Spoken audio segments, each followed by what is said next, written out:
예수님의 사랑으로 여러분을 사랑합니다. 성경에세이 성김이 멕시코 에스더권 선교사입니다.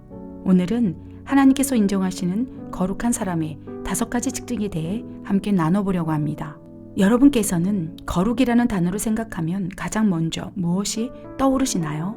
경건한 예배나 수도원이 떠오르나요? 어쩌면 성경책을 옆에 끼고 할렐루야 하며 인사하는 누군가의 모습이 연상될지도 모르겠습니다. 대부분의 사람들은 눈으로 보이는 것으로 느껴지는 것으로 거룩한지 아닌지를 평가합니다.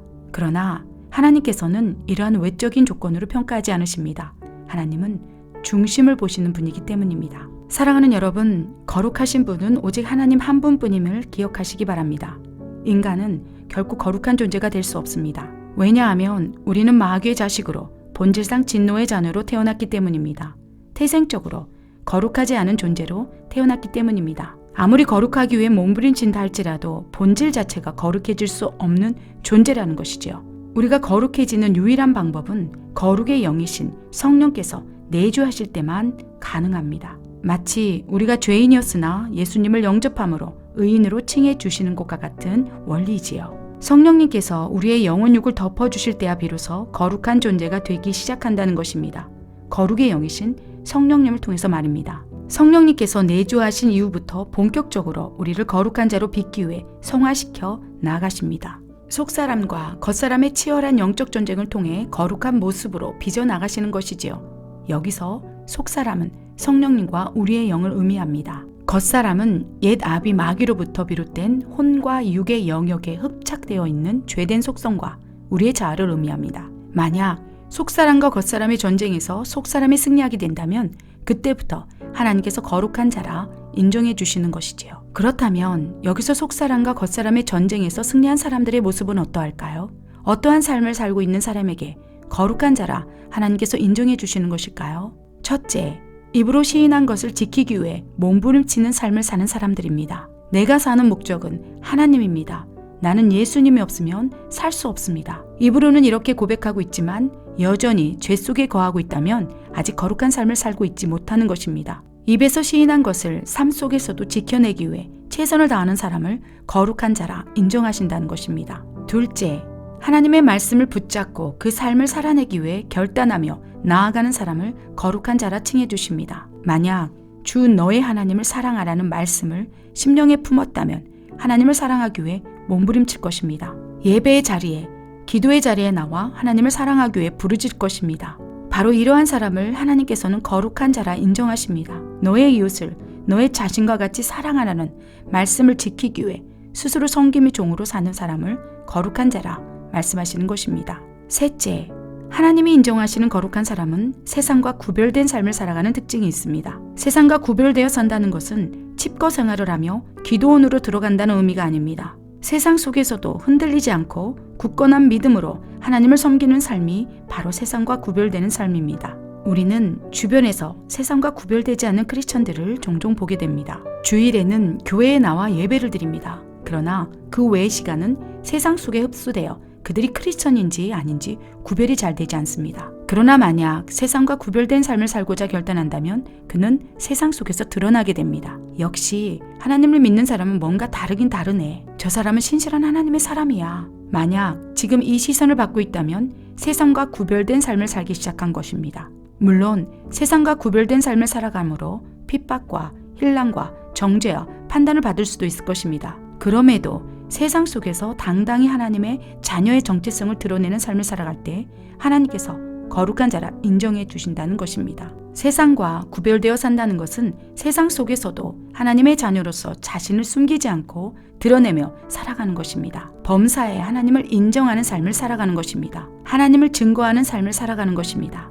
이것이 바로 세상과 구별되어 사는 거룩한 사람의 모습입니다. 사랑하는 여러분, 세상과 구별되는 삶, 이것이 바로 경건한 삶이라는 것을 기억해 주시기 바랍니다. 세상과 구별되는 삶을 살기 시작할 때부터 우리의 삶이 경건해지기 시작합니다. 음란, 불법과 불의, 시기, 질투, 분쟁, 다툼, 중독, 불순종의 현장에서 박차고 일어날 때 경건한 삶이 시작됩니다. 세상의 신인 사탄이 잠식하고 있는 악의 소굴에서 빠져나올 때 우리의 죄가 하나하나 벗겨지며 거룩함을 입게 되는 것입니다. 술 취함의 자리에서 예배의 자리로, 음날의 자리에서 기도의 자리로, 불법의 자리에서 선교의 자리로 우리의 자리를 바꿔가며 하나님을 선택할 때 우리의 삶은 경건해지게 됩니다. 세상과 구별되어 사는 경건한 삶을 통해 우리의 영혼육의 전반의 영역에서 거룩성이 입혀지게 되는 것입니다. 경건한 삶과 거룩성을 입는 것과는 전혀 무관하지 않습니다. 경건한 삶 속에 우리의 영혼육이 거룩해지기 때문입니다. 그때서야 비로소 하나님께 내 아들아 너는 거룩한 자구나 하는 칭찬을 받을 수 있다는 것입니다. 넷째, 하나님께서 인정하시는 거룩한 사람은 세상의 소리에 자유하다는 특징이 있습니다. 세상과 구별된 삶, 경건한 삶을 살아내기 위해 결단하며 나아갈 때 세상의 소리들이 공격해 올 것입니다. 술 취하지 말라는 하나님의 말씀에 순종하기에 회식 자리에서 나는 크리스찬입니다. 술을 결코 마시지 않겠습니다라고 선언한다면 세상은 어떻게 반응할까요? 이권이 걸린 자리에서 나는 더 이상 불법과 불의를 저지르지 않겠습니다 라고 말한다면 어떤 일이 일어날까요? 아마도 세상의 많은 소리들이 흔들어대며 우리를 핍박할 것입니다. 가장 가까운 친구가, 직장 동료가, 가족이, 남편이, 아내가, 심지어 자신을 낳아준 부모마저도 경건한 삶을 살기로 결단할 때 이렇게 말할 것입니다. 야, 너만 하나님 믿냐? 다른 사람은 술 마시면서도 하나님 잘 믿잖아. 왜 이렇게 유별나게 굴어? 다른 사람들 믿는 것 좀 봐봐. 대충 믿잖아. 그렇게 안 해도 되잖아. 네가 하나님을 믿는 것은 아는데 그렇게까지 구별되게 믿을 필요는 없잖아. 이것이 바로 경건한 삶을 살아갈 때 들을 수 있는 세상의 소리입니다. 사실 이 시기를 견뎌내는 것이 가장 어렵습니다. 사탄이 경건한 삶을 살지 못하도록 끊임없이 우리를 유혹하기 때문입니다. 보고, 듣고, 만지고, 느끼는 이 세상의 영역은 이미 사탄이 뿌려놓은 더러운 기운들로 오염되어 있기 때문입니다. 사탄으로부터 뿜어져 나오는 죄의 본성은 이제 하나님을 제대로 섬길 수 없도록 이 세상을 장악해버렸기 때문입니다. 사랑하는 여러분, 하나님께서는 외모가 아니라 우리의 중심을 보신다는 것을 기억해 주시기 바랍니다. 하나님의 말씀대로 살아가려고, 경건한 삶을 살아가려고 몸부림치는 그 자녀를 거룩한 자라 말씀해 주십니다. 주일에 한번 예배드리고 세상과 흡수되어 살고 있는 사람을 하나님께서는 거룩하다 하지 않으십니다. 세상과 구별되고 세상의 소리에 잠식되지 않으려고 몸부림치는 자녀를 하나님께서 국률의 시선으로 바라보고 계십니다. 세상의 판단과 힐난을 받을지라도 하나님만을 바라보며 걸어가는 그 자녀를 결코 외면하지 않으십니다. 세상의 소리 앞에서도 당당히 하나님의 자녀의 삶을 살아갈 때 그 순간부터 우리의 영에 거룩성을 입혀주십니다. 그를 이제 의인이라 하시며 거룩한 자라 칭하시는 것입니다. 세상을 선택할 것이냐 하나님을 선택할 것이냐의 기로에서 아바 아버지를 선택했기 때문입니다. 마지막으로 세상에서 누릴 수 있는 자기 영광, 명예, 성공, 재물을 하나님 앞에 배설물처럼 다 내려놓은 사람입니다.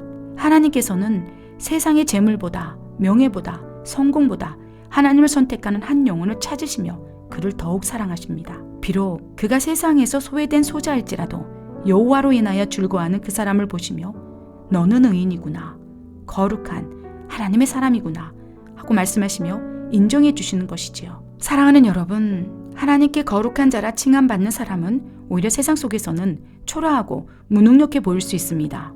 앞뒤가 꽉 막힌 고지식한 사람처럼 보일 수도 있을 것입니다. 오직 예수, 오직 복음만을 외치기에 때로는 사람들의 마음을 어렵게 하는 사람일 수도 있겠습니다. 그러나 그들은 높아지기 위해 더 이상 몸부림치지 않습니다. 세상과 타협하지도 않습니다. 때로는 고지식할 정도로 세상 속에서 구별되어 살아갑니다. 세상과 하나님을 겸하여 섬기고 있지 않기 때문입니다.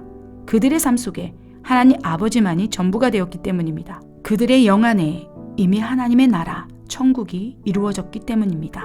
사랑하는 여러분, 하나님께서 분명히 말씀하셨습니다. 한 사람이 두 주인을 섬기지 못할 것이니 혹 이를 미워하고 사랑하거나 혹 이를 중히 여기고 경히 여김이라. 너희가 하나님과 재물을 겸하여 섬기지 못함이라. 하나님과 세상을 겸하여 섬기지 못함이라. 그렇습니다. 우리는 결코 하나님과 재물을 동시에 섬길 수 없습니다. 하나님과 세상을 둘 다 사랑할 수도 없습니다. 그러나 분명한 것은 세상과 구별되어 살고자 몸부림치는 자녀의 인생을 아버지께서 반드시 책임지신다는 것입니다. 세상의 재물보다 성공보다 하나님을 선택하는 그 영혼을 반석 위에 세우셔서 세상의 빛과 소금으로 빚어가신다는 것입니다. 하나님께서는 이러한 거룩한 사명을 가진 하나님의 사람들을 찾고 계십니다. 아버지께 속한 거룩한 자녀들을 부르시고 계십니다. 세상의 재물보다, 세상의 명예보다, 세상의 성공보다 하나님을 더 경외하는 하나님의 사람들이 어디 있느냐? 거룩한 자녀들이 어디 있느냐? 세상과 구별된 나실인들이 어디 있느냐? 내가 그들을 찾는다면 요셉처럼 세상의 자랑거리로 세워 나가리라. 사랑하는 여러분, 바로 여러분이 세상을 변화시킬 하나님의 애타게 찾으시는 거룩한 그 한 사람입니다. 우리 모두가 하나님께서 인정하시는 거룩한 하나님의 자녀가 되어 세상을 변화시키는 빛과 소금이 되기를 간절히 기도드립니다.